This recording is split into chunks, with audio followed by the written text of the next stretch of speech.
Um, it's daunting following Bill Clinton and Muhammad Yunus and their world views. But if you were to sum it up, it comes down to Muhammad's redesign the system. Bill talked about the unstable world, the unequal world, the unsustainable world. The only way out of that is redesign the system. I've taken on the job at this very important gathering, which I didn't think at the beginning would be important. I've taken on the job of being the sort of doom monger. I don't impress like Bill, and I don't inspire like Muhammad. I just piss you off. And some people came up to me last year saying, "For God's sake, Bob, it's not as bad as that." Yes, it is. It's terrible. And old generations fail. The English politicians, Enoch Powell, said, all political careers end in failure. Well, ladies and gentlemen, all generations fail. And you're looking at several of my generation who've abysmally failed.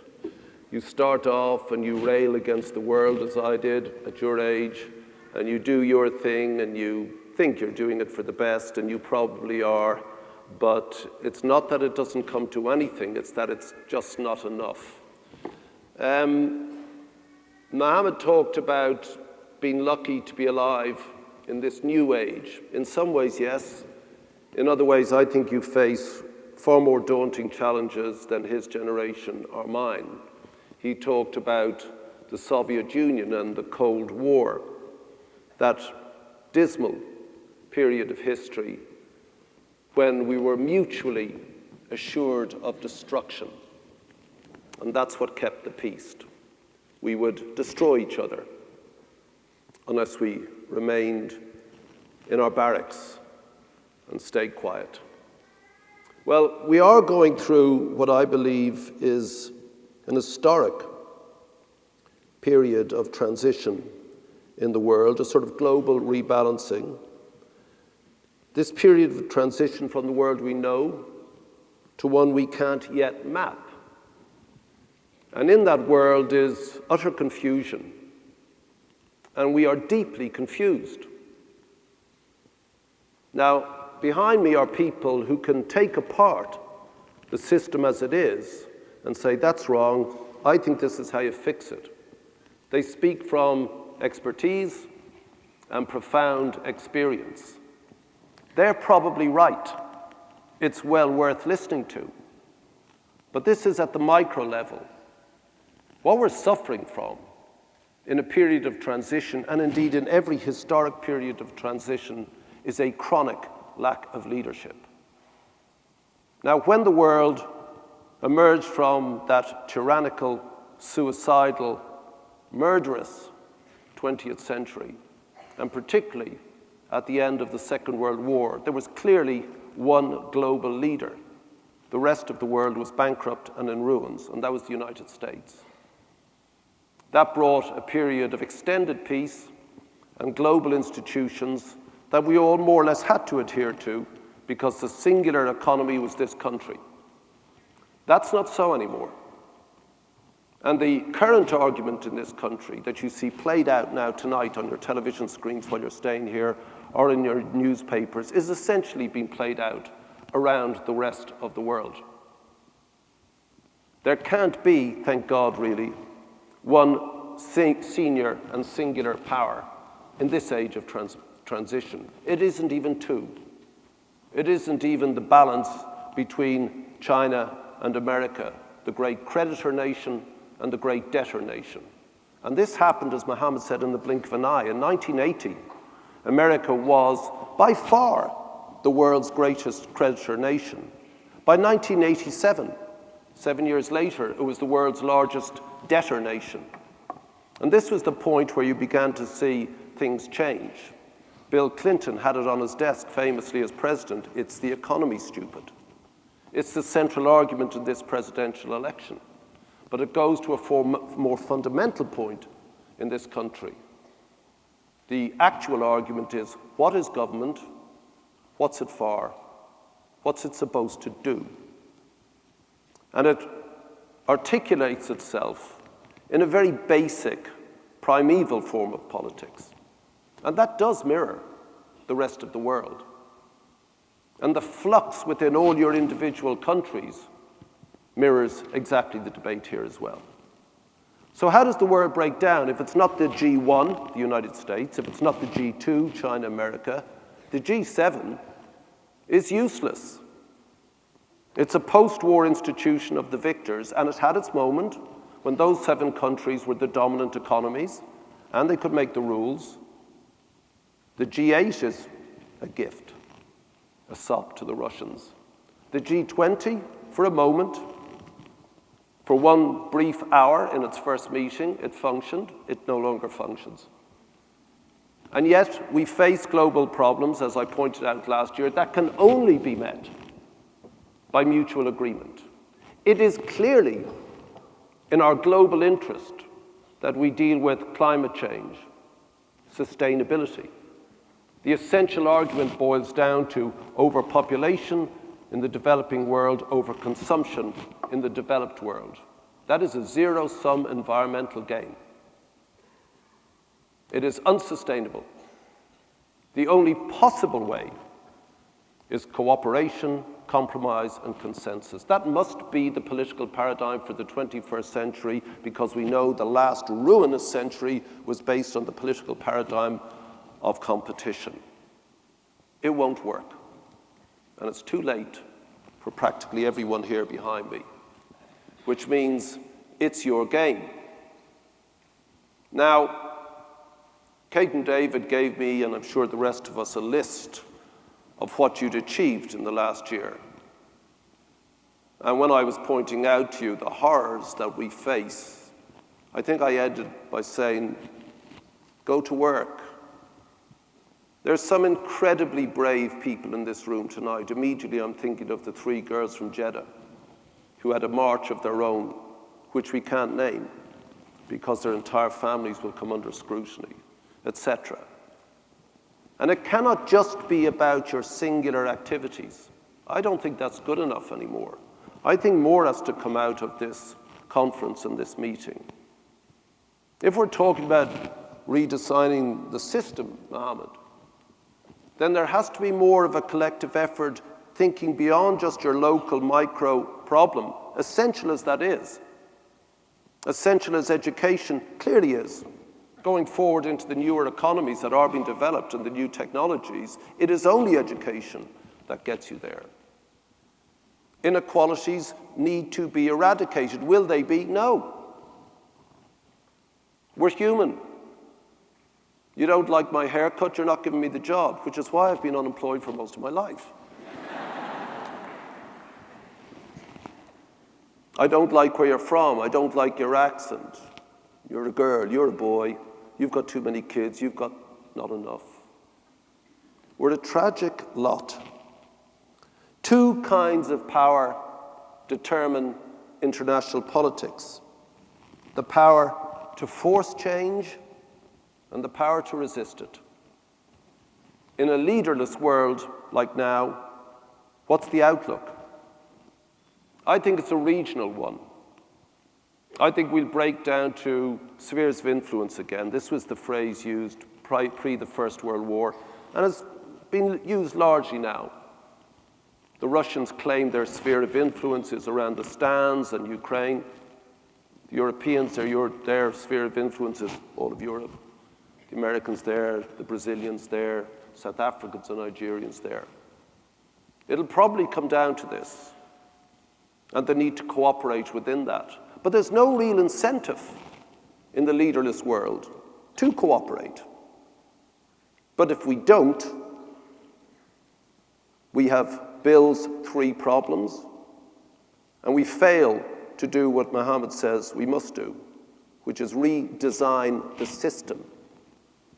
Now that's an incredibly big ask, because today it is economic muscle, not military might, that now determines the international balance of power. It's not aircraft carriers and tanks and armies. The most important instruments of power and influence today are control of market access, control of currencies, investment rules.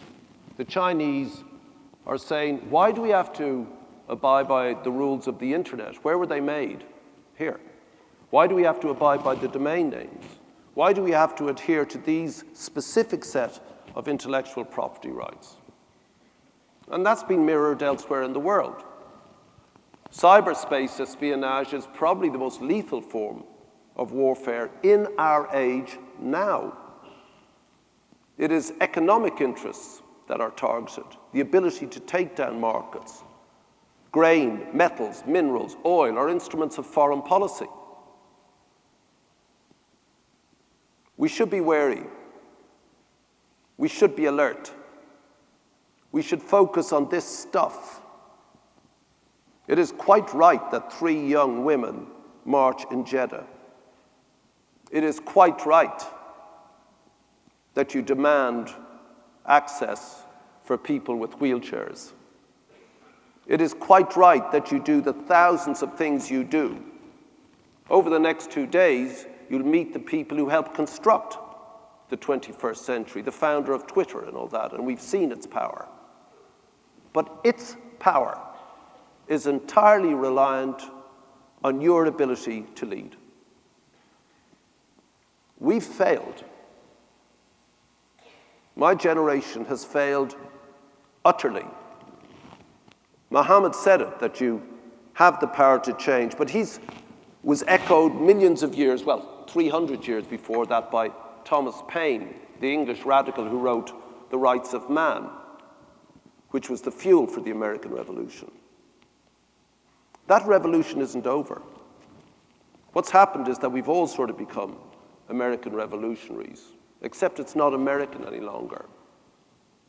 The need to express, the right to determine your own future, and the right to exist can only be done as a species through cooperation.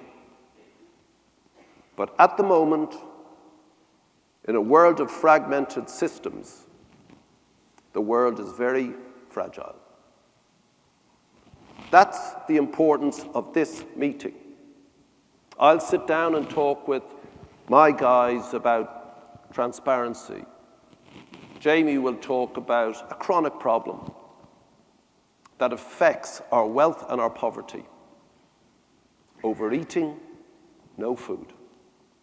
Fatima will talk about women. Christine will talk about rights. Too many little silos. They're expert. He'll talk about banking, critical.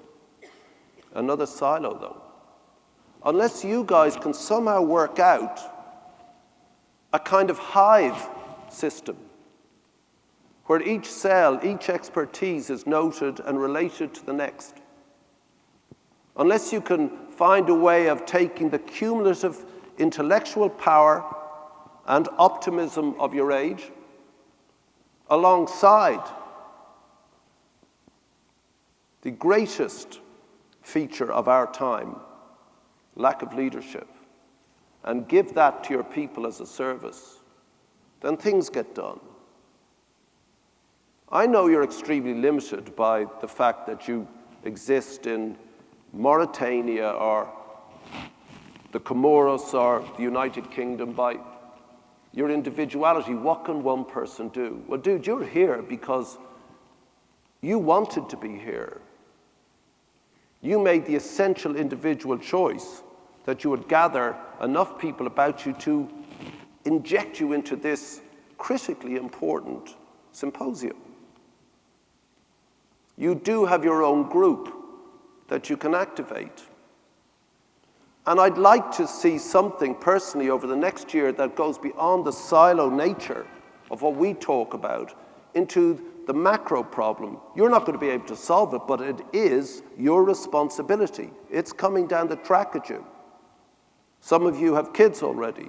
Some of you will have them. But either which way, you are going to have to make your way in a world that, to me, has never been more dangerous. And most of us here lived through what we thought was the most terrifying period the world had ever seen. Lots of things will get better. Bill's worldview about how individual countries could solve this, that, and the other, yes, we know it can be done. But while there's regional competition, without any sense of global responsibility or leadership, in a world that is entirely linked through a sort of electric membrane, an alternative global nervous system which we've created, then it's possible, if not as extreme as redesigning the system, it's possible to make it less unstable, less unequal, less unsustainable. Even that less is a great challenge. So last year I said, let's go to work. I was asking them, who was Cassandra? Cassandra was this classical figure from Western culture. I don't know if Greek or Roman, probably Greek. And he or she constantly was the doom monger, saying everything's fuck, everything's going to hell, you know. Well, we're here, 2,000 years later. Cassandra was wrong. There's also the folk tale from our part of the world of the boy who cried wolf. He cried wolf 1 or 2 times to get attention from the village, and then one day the wolf showed up, and he cried wolf, and nobody paid him any attention. I'm the boy crying wolf. We'll survive because we are the most brilliant of creatures, there's no question. We hide in plain sight our brilliance. We see the beauty of nature and those wonderful animals, but dude, we can do all of that, you know. We can do all that whale stuff, we can do all that dolphin stuff, we're cool with that. We can also peer back to the beginning of time. We can do all sorts of things. We probably won't solve ourselves. We can have a very good try at doing it. Thomas Paine, The Rights of Man. It is in our power to make the world anew. It's not in my power anymore. It is in yours. Go ahead and do it.